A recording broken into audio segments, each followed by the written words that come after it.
পৌরাণিক কথা অনুযায়ী একবার মহাদেবের উপর পড়েছিল শনির দৃষ্টি। একদিন শনিদেব মহাদেবের দর্শনের জন্য কৈলাস যান।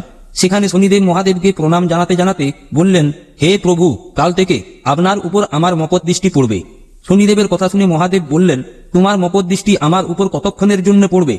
শনিদেব মহাদেবকে জানান, পুরো একদিনের জন্য চলবে। এই বলে শনিদেব কৈলাস থেকে চলে গেলেন। তখন মহাদেব ভাবতে লাগলেন এবং অবশেষে নারদ মুনির কথা শুনে জঙ্গলে চলে গেলেন এবং সূর্যাস্ত না হওয়া পর্যন্ত তিনি একটা বড় গাছের শিকড়ের আস্তরণের মধ্যে ছিলেন। এবং সূর্যাস্ত হওয়ার পর মহাদেব যখন বেরিয়ে দেখলেন সেখানে আগে থেকেই শনিদেব উপস্থিত ছিলেন।